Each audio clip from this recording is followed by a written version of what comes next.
Hitman. This is Hitman. What's up, guys, and welcome to Should You Play Hitman? The latest release, of course, from the guys over at Square Enix. And Hitman is something that is almost slightly special to me. I mean, it's something I grew up with, and it's something that I was horrendously disappointed with, as some of you guys will know, when Hitman Absolution came out.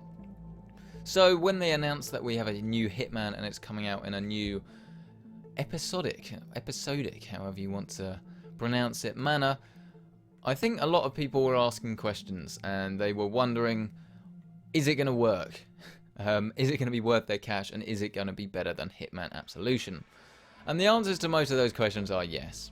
And we'll get on to why as we go through this video. But the most important thing you need to know, even if you want to stop the video as soon as I've said this and move on, is that what you get at the moment, if you buy Hitman, regardless of whether you buy the full pack or the starter pack, you get this content. You get one mission here. So this is one map, sort of laid out over two missions. So this is taking down a target on a boat. You've got taking down a target on a sort of military base, and then you've got taking down two targets in a very large open world space. I say that, all of them are open world, but this here is the proper mission. You can see these are marked tutorial, this is mission. You basically get one mission at the moment, so even if you spent full £40, you get one mission, and then you get some story cinematics, and I've got to be honest with you, it does almost feel like you are missing a chunk of the game.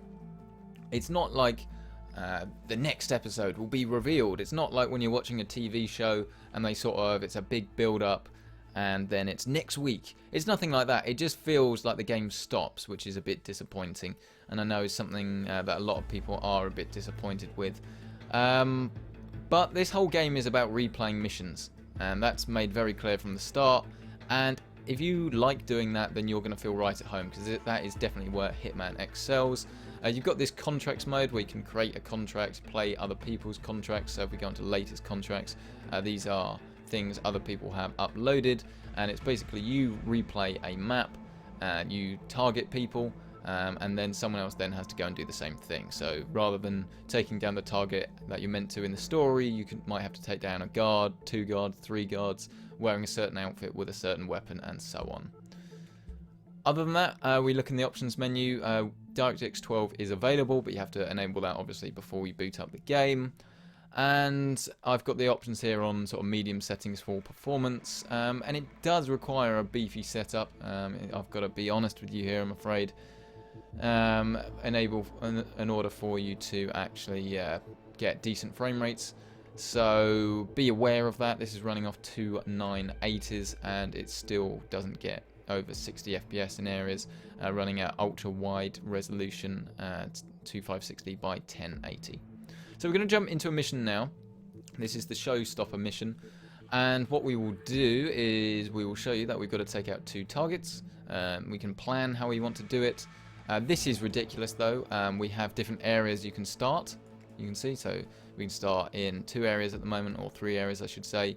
But it's ludicrous that if you're in offline mode, and this game has kicked me out already once today, if you're in offline mode, you can't choose where to start. You have to choose at the main entrance. Why? Why would you? Why? Now, I'm sure the developers, if they're listening to this, will give me a reason, and I'm sorry, but it's why? It's just madness. Why? Right, rant over. Anyway, let's crack on. So, this is the Showstopper Mission. This is in Paris. Spoiler-wise, we'll try and keep it to a minimum. I won't show you any of the story elements, but the cinematics are very, very good looking. The whole game is very good looking, as you can see. The show is just about to start. But yeah, we won't give away any of the story. All you need to know is that we've got to take out 2 targets. But I think that's another thing that suffers as a result of the sort of episodic way of doing things, is that the whole thing is going to feel a bit disjointed, which is a shame.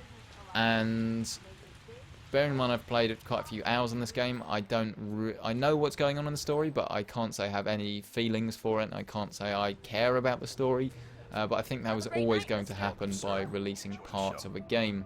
Would I rather that they released the whole thing as one thing? Yes. Does it bother me so much that I wouldn't play it because of this?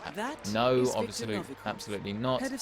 And the main advantage is that people are going to want, people are going to be able to play this game if they are they run busy lives. I think it then might help them keep interested, because you can keep coming back to it when they release new content every month. But for most people, I think it's just going to feel like a large chunk of the game is missing, which is definitely a missed opportunity. What we're going to do is I'm going to show you a little bit around the map, and then we're going to load a save that I made earlier, just so we can skip ahead, so that you don't have to see all the mundane moving about, but mainly just in the interest of time, and obviously not to ruin the whole game for you. So it is classic Hitman. We can subdue, we can kill, we can nick disguise, and of course we can hide bodies. So we can stick this guy over here, we can dump him in here, and now no one will find him. And now we've got disguise, and unlike the system in Absolution where it was just really bizarre, and some people would notice you straight away, some people wouldn't, and AI would open fire in a large audience of people. There's none of that, but some people will see through your disguise, and they are marked on the map. I believe if you can probably disable that. You can disable most hints and features like this instinct mode. You can disable that if you need to. You can literally just take out anyone you want as well if you're someone that's bored. This is our target, by the way, over here. So we're going to find out a way to kill him discreetly, and then we've got to go upstairs and kill the lady. Another thing that's really nice about the game is that as you're walking about, the world definitely feels alive. It feels very, very real indeed, which is a great touch. You can pick up opportunities just by listening to other people's conversations. And while they do repeat themselves, which is quite annoying, you do hear some interesting conversations, and there are so many people on the map. What the hell is that about? That's probably some kind There's so many people on the map that it just feels a lot bigger than you got. Even Absolution, obviously there was a lot of people, but the world definitely feels alive. But without ruining anything, there's a few different things that you can do. Why am I in the kitchen? Whoops. I didn't mean to do that. Didn't mean to do that. Can't be here. Now move away. Okay. I can get out. Glad we speak the same language. See, that's okay. That makes sense. If you walk in a room that you shouldn't be in, and then someone tells you to leave, obviously that makes perfect sense. Whereas if you did that in Absolution, I think people would start opening fire or getting very angry or something. So there's no problems like that. But the AI isn't always brilliant. There's a few things you can do. Say if you set off an explosion in a big lounge, then people will still hang about. You'll have people in that room will flee, but otherwise people will go on about their lives as if nothing had happened. And it does draw you out of the experience a bit, and then that does feel a little bit disappointing. In terms of performance though, running it at medium settings, it doesn't look too different than it does at high, and it can more or less double your frame rate. So there's that going for you if you have a weaker GPU, or if you want to run it at a high frame rate. Different things you can pick up throughout the map. You can pick them up and then put them away. So that guy's looking a bit suspicious, but he's not going to do anything about it. Fortunately, I can now go stab up this guy with a knife. There's an autosave system as well, so that you can reload at key points throughout the game. I don't know whether this is solely done on timings, or whether it's done on some other reason. Not entirely sure. Right, we're going to load a save now, but I believe I could probably release the winch. Good work, 47. Time to find Dahlia Margolis. Right. So this is what I mean about the AI. Right, so we've just killed someone. Okay? It was pretty obvious that was me. They don't care. That's not right. Looking good. And he's now talking to me. They don't care. That is not good. That is not something I think can be easily patched in either. That is a bit ridiculous, isn't it? Copy that. I mean, don't... Oh dear. Oh dear. Really? Oh dear. Oh dear. And now I'm in the kitchen. I've gone the wrong way. I've got distracted. Right, I'm out. You see what I mean? No one seems to care. Someone's just died. Someone's just died. They saw me doing it, and they don't care. Hi there. That's not very good, is it? But as long as you don't do things like that, and you almost treat the game, you almost try and help the game by not putting yourself in the position where that's going to happen, then you can make it quite authentic and quite enjoyable. But it is a bit disappointing that you've got some glaring things like that that do take you out of the experience. Right, we've taken out one guy. Now we need to find a way upstairs. I will load this save that I did earlier. Let's pretend this is a cooking show. Here's one I made earlier. Let's try this one. Okay, so this is basically just imagine we've teleported upstairs, we've climbed up a pipe, and we've nicked someone else's disguise. And the load times on an SSD are pretty good as well. So we're upstairs, we've got some different opportunities. We can either find out a little bit more about this model guy, or we go into opportunities, or we can disrupt this laptop. So there's a laptop through here. Is it me or has the volume just got a lot louder? Bear with me 1 second. I'm not sure, maybe it hadn't, but I don't know. Right, okay, I can't mess with this laptop. I've got to go find the laptop dongle. And this is where the game becomes a bit linear, if you want it to. Not like Hitman Absolution, where you're on the run, you've got to do what they say. You don't have to do any of this, but there are opportunities throughout. And I believe as well that you can turn all these pointers off, so you know that there's a laptop dongle. Say, go find a laptop dongle, and then you have to find it. So if you do want to be really hard on yourself, you can do that. Right, so now we've got to sabotage this laptop after the auction has begun. Should be very doable. But first we need to find out if the laptop has... the laptop has begun, the auction has begun. So where's the auction? Here it is. Good work. So this is the auction of secrets. So this is a black market auction. They're selling secrets, and our main girl here is in charge of overseeing it. Hey, what's up? So I can disrupt the auction by tweaking this laptop. Is she gonna see? No. She's alright. Margola should be here shortly to Okay. fix the problem. Good thinking, 47. So now she's gonna come in, be like, what is going on? And then basically I've now got her in a room by herself, and I can take her out. You've got loads of different opportunities like that. There are a lot. There's about 8 or so on this map. And we had a bit of slowdown there for some strange reason. And that does make the game more enjoyable, because you can do quite dramatic things that are quite amusing. You can poison drinks if you want to do that as well. You can drown people in the toilet. There's loads of different ways about going about killing people. I could push her off the edge of this cliff if I wanted to as well. Many different things I could do.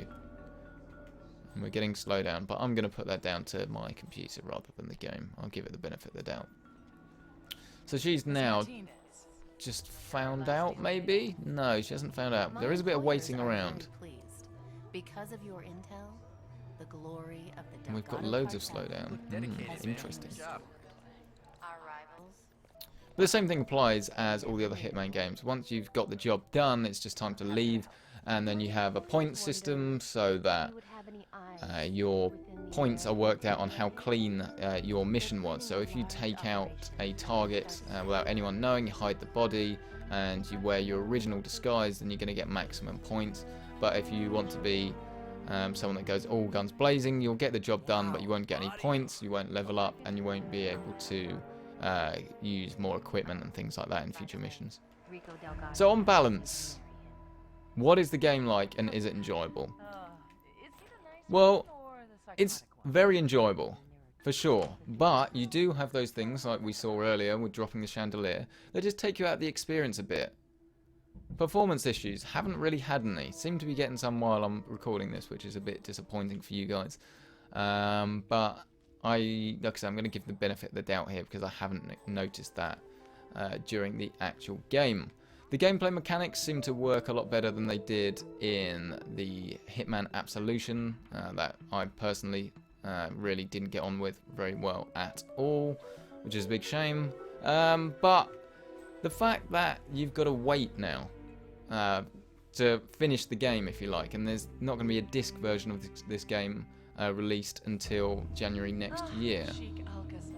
That really, to me, doesn't make that much sense, because if you're someone that's been waiting for this game for such a long period of time, you can't play the game that you feel like you've bought. And I think for a lot of people, that is only going to harm sales.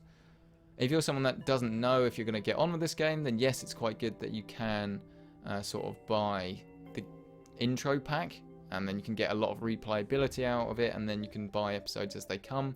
But if you are someone that wants to buy the full game, you're going to be waiting a while for the full retail package. Another thing I suppose you could say about that, though, is if you do wait for the full game to be released, it will be a little bit cheaper, because we're basically talking 6, 7, 8, 9 up to a year, I guess, months. Are you going to tell me about what Victor did? No, this is a bit weird. I've done the opportunity. Why is she not going and investigating the laptop? That is a bit peculiar. And sometimes the lock won't hold. So what I did earlier is I actually took her out from one of the other windows. People did notice, but you can see you can sort of climb out onto balconies here. You've got the classic coin trick as well, where you can throw coins. And then people will be like, what? In that case they didn't. Is that another chandelier? How many chandeliers do you have? But what I'm going to do here, just to speed up the process, I'm going to take these guys out. Why are we getting so much lag? It's hideous. Right, I've taken out the target. There you go, we're going. Knockout, bang. Done, 47. Victor Novikov is next. No one knows. No one even knows. No, I just need to go take out the other guy. But yeah, I think my problem, I think, is that I do. I'm impatient, and I do stupid things like that, which a lot of people think is blasphemy. But you can play the game however you want to do. That's the main benefit. You can play it any way you want to do it, and if you want to take it really seriously, you can do that. And if you do want to just sort of muck about, have a bit of a laugh, you can do that as well. And it's a bit tongue-in-cheek, some of the opportunities. I won't give anything away, but some of them are almost a little bit slapstick, the way you can kill people, and it is quite funny. Again, some people probably won't like that, but it's entirely up to you the way you play the game. So if you're someone that really liked going through Hitman Blood Money and replaying all the different missions in different ways, I think you're going to get on with this, and you're going to have a good time. But if you are someone that just wants to play Hitman, you want to sort of play it all the way once through, maybe replay a couple of missions, the way that this thing works, it's not really going to help you very much, because of course you're not getting the full game straight away. Which is a bit of a shame for some people, but only you will know if you can get away with that. If you can get away with that, if you want to do that. Right, okay. And he doesn't care. Oh god, get out, get out, get out! Get out. These people don't care. No one seems to know. AI, I think, does need a little bit of work. But you're not meant to play the game like this, so I can forgive it. These guys don't know. You know what I mean? For a world that does feel quite alive, as soon as you do something that affects the world, it doesn't always affect the world as much as it should. I don't want to make excuses for this game, but that obviously isn't the way you're meant to play it. But yeah, if you want to play it like that, you can do. That's the great thing about Hitman. You can play it any way you want. We're going to be live streaming some more of this game, I would imagine, as the sort of game is released, I guess. Well, I won't show you the cutscene, but there's a cutscene there. So here you can see your score. I'm not sure I agree with that. I killed one non-target, so I lost some points, but my total score there was 55,562. Whereas if I went a little bit more aggressive, even though I think that was bloody aggressive, but if I went in with a machine gun and took everyone out, then maybe it wouldn't quite do so much of a good job. But yeah, that wasn't how you meant to do the game at all, but that is one of the ways you can do it. My advice, if you do get this game, explore the opportunities, take your time, make regular manual saves, and you should be able to enjoy yourselves. Just make sure you've got a solid internet connection, otherwise you're going to get intermittent chucking you out of the game and things like that. which is going to annoy you. But that has been Should You Play Hitman? Should you play Hitman? If you're, I think you already know the answer to that. It's by no means a bad game. It's just the AI can be a little bit problemsome from time to time, and you're not really getting much game at the moment. If you're someone that is interested in Hitman and The Division, then I think it's quite easy for me to say you should probably at least look at The Division and then maybe pick this up later. But if you are someone that just wants to buy the starter pack and then decide later, the upgrade path, you're going to lose about £3 if you decide to upgrade. It costs about £43 rather than £40. So it's not a bad idea to buy the beginner pack and see if you get on with it and see if you can run it and the like. But yeah, there we go. That has been Should You Play Hitman. Join me next week for Should You Play Far Cry Primal. I hope you've enjoyed it. Like this video if you liked it, dislike it if you haven't. Let me know, comments, how terrible was I at Hitman? What should I do differently? Have you got the game? Do you like the game? Subscribe if you haven't already for more videos like this, and I'll see you in the next video.